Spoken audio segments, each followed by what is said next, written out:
ദൈവ തിരുനാമത്തിന് സ്തോത്രം ചെയ്യുകയും സ്തുതിക്കുകയും ചെയ്യുന്നു. കർത്താവിനാൽ അനുഗ്രഹീതരായ ദൈവമക്കളെ, വീണ്ടും ഒരിക്കൽ കൂടെ നമ്മൾ ഒരുമിച്ച് കർത്താവിൻ്റെ തിരുസന്നിധാനത്തിൽ ദൈവവചന ധ്യാനത്തിന് കർത്താവിൻ്റെ തിരുസാന്നിധ്യത്തിൻ്റെ മറവിൽ ഒരുങ്ങുകയാണ്. ഓരോ ദിവസവും നമ്മെ ഉദ്യമിപ്പിക്കുന്ന, നമുക്ക് ആത്മീക വീര്യം നൽകുന്ന, നമ്മെ പ്രത്യാശ കൊണ്ട് നിറയ്ക്കുന്ന, ധൈര്യം പകരുന്ന സ്വർഗീയ ദൂതുകൾ പരിശുദ്ധ ദൈവം നമുക്ക് തരുന്നതോർത്ത് നന്ദിയോടെ ദൈവത്തെ സ്തുതിക്കുകയും ദൈവത്തെ വാഴ്ത്തുകയും ദൈവത്തെ മഹത്വപ്പെടുത്തുകയും ചെയ്യുന്നു. ഒരിക്കൽ കൂടി കർത്താവിൻ്റെ മക്കളോട് ദൈവത്തിൻ്റെ വചനം പറയാൻ ഇങ്ങനൊരവസരം സർവശക്തിയുള്ള ദൈവം നൽകി തരുന്നതിന് ദൈവത്തിന് ഒരുപാട് സ്തുതിയും സ്തോത്രവും മഹത്വവും കരയറ്റുന്ന കൂടെ നിങ്ങൾക്കെല്ലാവർക്കും എൻ്റെ സ്നേഹവന്ദനവും അറിയിക്കുന്നു. സന്തോഷത്തോടെ ഈ ദിവസത്തേക്കുള്ള ദൈവിക ദൂത് ഞാൻ നിങ്ങളോട് പങ്കുവയ്ക്കാൻ ഒരുങ്ങട്ടെ. യെശയ്യാ പ്രവചനം 28-ാം അധ്യായം 25-ാമത്തെ വാക്യം ഞാൻ നിങ്ങളെ വായിച്ചു കേൾപ്പിക്കുകയാണ്. യെശയ്യാ പ്രവചനം 28-ാം അധ്യായം 25-ാമത്തെ വാക്യം. നിലം നിരപ്പാക്കിയിട്ട് അവൻ കരിഞ്ജീരകം വിതറുകയും ജീരകം വിതയ്ക്കുകയും ഗോതമ്പ് ഉഴവുപൊളിയിലും യവം അതിനുള്ള സ്ഥലത്തും ചെറുഗോതമ്പ് അതിൻ്റെ അറ്റത്തും ഇടുകയും ചെയ്യുന്നില്ലയോ? ഒന്നുകൂടെ വായിക്കാം. നിലം നിരപ്പാക്കിയിട്ട് അവൻ കരിഞ്ജീരകം വിതയ്ക്കുകയും ജീരകം വിതറുകയും ഗോതമ്പ് ഉഴവുപൊളിയിലും യവം അതിനുള്ള സ്ഥലത്തും ചെറുഗോതമ്പ് അതിൻ്റെ അറ്റത്തും ഇടുകയും ചെയ്യുന്നില്ലയോ? യെശയ്യാ പ്രവചനത്തിൽ ദൈവമായ കർത്താവ് മനുഷ്യനോടുള്ള ബന്ധത്തിൽ, അഥവാ മനുഷ്യൻ ദൈവത്തിൽ നിന്ന് പഠിച്ച കാര്യങ്ങളെക്കുറിച്ചൊക്കെ ഈ ഭാഗത്ത് പരാമർശിക്കുകയാണ്.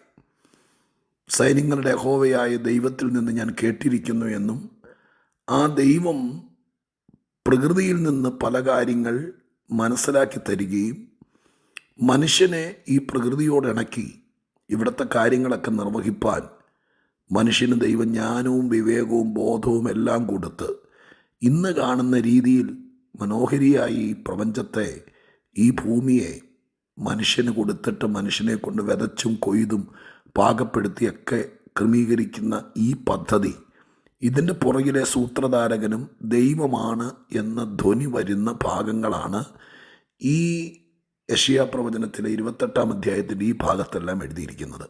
ഇത് ആത്മീകവൽക്കരിക്കപ്പെടേണ്ടതിനാണ് എഴുതിയിരിക്കുന്നതെങ്കിലും ഈ പ്രപഞ്ചത്തിൽ വിതയ്ക്കുന്നവനെക്കുറിച്ച്, ഓരോരോ വിത്ത് വിതയ്ക്കുന്നതിനെക്കുറിച്ച് അതതിൻ്റെ നിലവാരത്തിൽ എങ്ങനെയാണത് വിതയ്ക്കുന്നത്, ഫലമെടുക്കുന്നത് എന്ന കാര്യത്തെക്കുറിച്ചുള്ള പരാമർശമാണ് എഴുതിയിരിക്കുന്നത്. നമ്മളതിനെ ആ രീതിയിൽ തന്നെ ചിന്തിച്ചുകൊണ്ട് ഇന്നൊരു ആത്മീക സത്യം പറയാൻ ഞാൻ ഈ ഭാഗത്ത് നിന്ന് കർത്താവിൻ്റെ പ്രകാശനത്തിന് വിധേയപ്പെടുകയാണ്. ഇവിടെ പറഞ്ഞിരിക്കുന്നത് നോക്കി, പലതരം വിത്തുകൾ വിതയ്ക്കുന്ന രീതിയാണ് ഇവിടെ പറഞ്ഞിരിക്കുന്നത്. ഏറെക്കുറെ ഒരുപോലെയൊക്കെ ഇരിക്കുന്ന ഒരു കാറ്റഗറിയിൽപ്പെട്ട വിത്തുകളാണ്. ഏതൊക്കെയാണ് അവിടെ എഴുതിയിരിക്കുന്നത്? കരിഞ്ജീരകം, ജീരകം, ഗോതമ്പ്, യവം, ചെറുഗോതമ്പ്, ഇത്രയും വിത്തുകളാണ്. ഈ വിത്തുകളെല്ലാം വിതയ്ക്കുന്നതിന് ഓരോരോ സ്ഥലങ്ങളെക്കുറിച്ച് അവിടെ നിർണയിച്ചിട്ടുണ്ട്. കരിഞ്ജീരകം വിതയ്ക്കുകയാണ് അതിൻ്റെ സ്ഥലത്ത്, ജീരകം വിതറുകയാണ്, ഗോതമ്പ് ഉഴവ് പൊളിയിൽ ഇടുകയാണ്, പിന്നെ ചെറുഗോതമ്പ് അതിൻ്റെ അറ്റത്തിടുകയാണ്. അതിനിടയിൽ യവത്തെക്കുറിച്ച് എഴുതിയിരിക്കുന്നതാണ് നമ്മളിന്ന് ചിന്തിക്കുന്നത്. യവം അതിനുള്ള സ്ഥലത്ത്. ഇവിടുത്തെ പ്രത്യേകത, നിങ്ങൾ ഈ വിത്തിനെ എല്ലാം ശ്രദ്ധിച്ചോ? എല്ലാം ചെറിയ വിത്തുകളാണ്. എന്നാൽ ചെറിയ വിത്തുകളിൽ ഏറ്റവും ചെറുതാണ് യവം. ചെറിയ തരിതരുവായിരിക്കുന്ന യവം. ആ യവം ഈ വിത്തുകളിൽ വെച്ച് ഏറ്റവും ചെറുതാണ്. പക്ഷെ ആ യവം അതിനുള്ള സ്ഥലത്ത് എന്നാണ് ഇവിടെ പരാമർശിക്കുന്നത്. അതിനർത്ഥം എത്ര വലിയ വിത്തുകൾ ഈ ചുറ്റുവട്ടത്തൊക്കെ ഉണ്ടെങ്കിലും വിത്തുകളുടെ ഇടയിലെ ഏറ്റവും ചെറിയ വിത്തായിരിക്കുന്ന യവം, ആ യവത്തിനും ഈ മണ്ണിൽ, ഈ ഭൂമിയിൽ അതിനുള്ള ഒരു സ്ഥലമുണ്ടെന്ന്.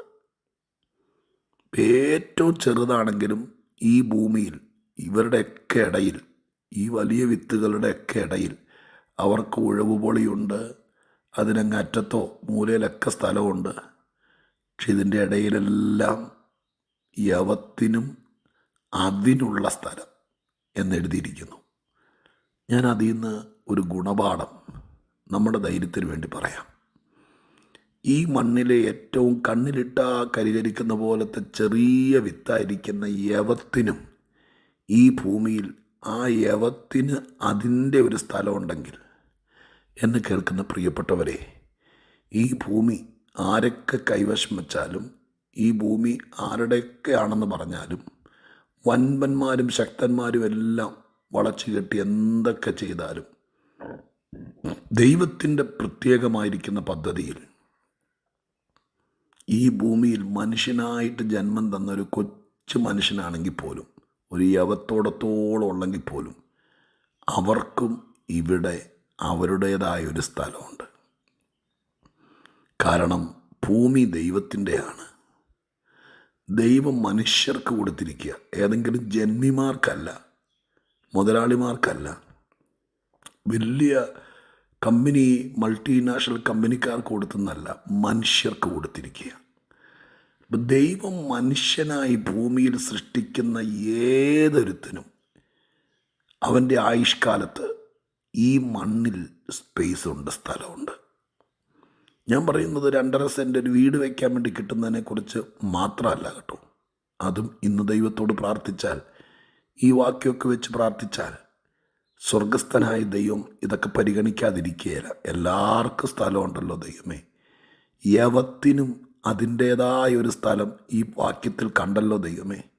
അങ്ങനെയാണെങ്കിൽ എനിക്കും ഈ മണ്ണിൽ എവിടെയെങ്കിലും കാല് വയ്ക്കാൻ, ഒരു കൂര വയ്ക്കാൻ, ഒന്ന് നീണ്ടു നിവർന്ന് കിടക്കാൻ, ദൈവമേ എനിക്കും ഉപജീവന മാർഗത്തിന് വേണ്ടി, ഒരു തൊഴിലിന്, ഒരു ജോലിക്ക് എനിക്കും ഒരു സ്ഥലം ഈ ഭൂമിയിൽ എവിടെയെങ്കിലും കാണും, എവിടെയെങ്കിലും കാണും. അതിനുള്ള സ്ഥലത്ത് തന്നെ ദൈവം അത് ക്രമീകരിക്കുകയും ചെയ്യും. എൻ്റെ പ്രിയപ്പെട്ടവരെ, ഞാൻ ദൈവത്തിൻ്റെ തിരുസന്നിധിയിൽ നിന്നുകൊണ്ട് നിങ്ങളോട് പറയാം, കർത്താവ് ഇവിടെ ഒരു ജന്മം തന്നിട്ട് സ്ഥലമില്ലാതെ തിങ്ങി ഞെരുങ്ങി നമുക്ക് തോട്ടി ചാടേണ്ടത്, മാറ്റി പോകേണ്ടതും വരികയില്ല. മനുഷ്യർക്ക് ഈ പ്രപഞ്ചമുള്ള കാലത്തോളം അവരവർക്ക് ജീവിക്കാൻ, വളരാൻ, അതിനൊക്കെയുള്ള സ്ഥലം ദൈവം കണ്ടുവച്ചിട്ടുണ്ട്.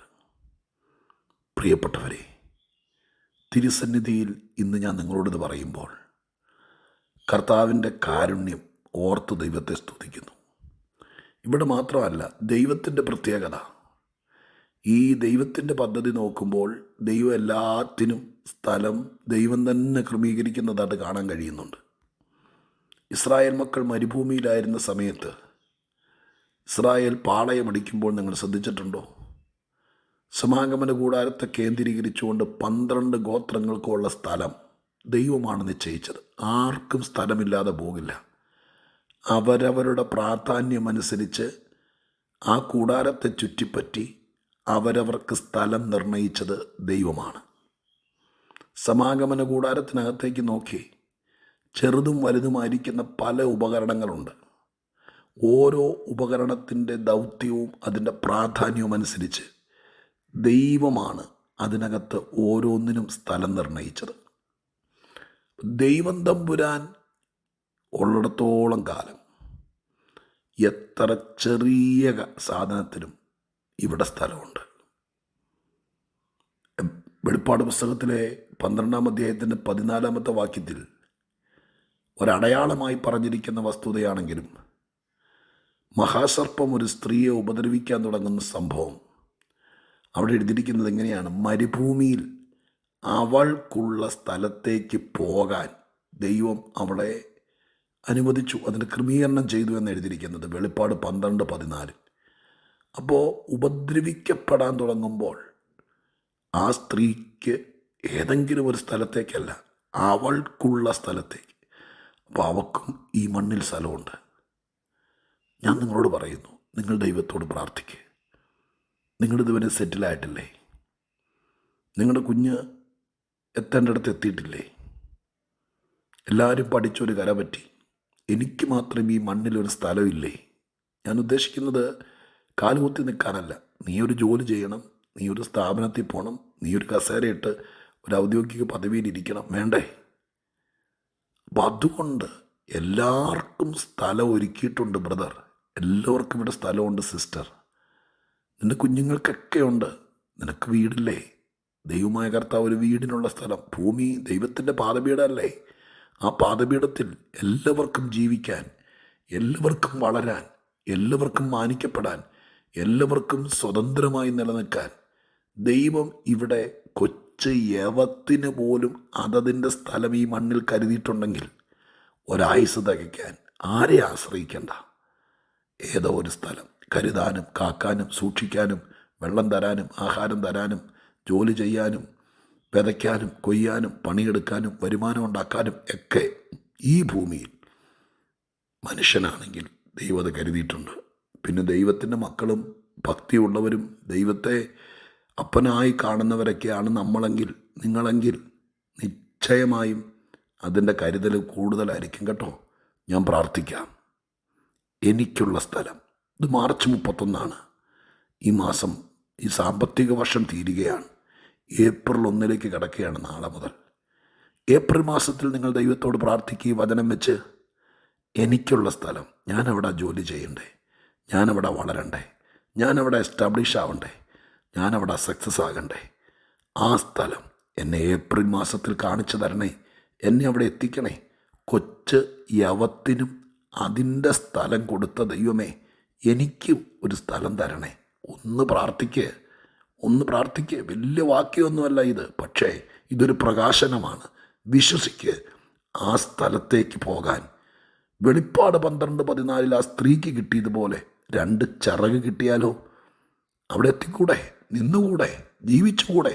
ആരെ ആശ്രയിക്കണ്ടല്ലോ, ഇനി കടം മേടിക്കണ്ടല്ലോ. നിനക്കൊരു സ്ഥലമുണ്ട്. അവിടെ പോയി നീ സക്സസ് ആകുക, വിജയിക്ക്, വിജയതാരമാകുക. കർത്താവിൽ ആശ്രയിക്ക്, പ്രാർത്ഥിക്ക്, ഈ ദൂത് മുറുകെ പിടിക്ക്. ഏപ്രിൽ സംഭവിക്കും. പ്രാർത്ഥിക്കാം. പരിശുദ്ധ ദൈവമേ, ഞങ്ങളുടെ സ്വർഗീയ പിതാവേ, അനുഗ്രഹത്തിൻ്റെ അധിപതിയെ, ഞങ്ങൾക്കൊരു ജന്മം തന്നിട്ട് സ്ഥലം തരാത്തവനല്ല ദൈവം. ഓരോരുത്തരും വളരാനും പഠിക്കാനും ഉയരാനും ഒക്കെ ഫലം കായ്ക്കാനും എല്ലാവർക്കും ഇവിടെ സ്ഥലമുണ്ട് നാഥ. അത് കണ്ടെത്താതെ പോയ, കയ്യിൽ കിട്ടാതെ പോയ ആരെങ്കിലും ഉണ്ടെങ്കിൽ ഈ വാക്ക് കേട്ടവർ പ്രാർത്ഥിക്കുമ്പോൾ ഏപ്രിൽ മാസത്തിൽ അവർക്കുള്ള സ്ഥലം ദൈവം അവർക്ക് പതിച്ചു കൊടുക്കണം. അവിടെ അവർ വളരട്ടെ. ഒരു വീട് വയ്ക്കാനുള്ളവർ, ഒരു ജോലി കിട്ടാനുള്ളവർ, രാജ്യത്തിൻ്റെ അതിർത്തികൾ തുറന്ന് നല്ല രാജ്യങ്ങളിലെത്താനുള്ളവർ, അപ്പോൾ അഡ്മിഷൻ കിട്ടാനുള്ളവർ, എല്ലാവർക്കും അവരവരുടെ സ്ഥലം പ്രാർത്ഥിക്കുന്നവർക്ക് ദൈവം അവകാശമാക്കി കൊടുക്കണേ. പ്രാർത്ഥന കേട്ടതിന് നന്ദി. യേശുവിൻ നാമത്തിൽ തന്നെ ആമേൻ. ദൈവ തിരുനാമത്തിന് സ്തോത്രം ചെയ്യുകയും സ്തുതിക്കുകയും ചെയ്യുന്നു. കർത്താവിനാൽ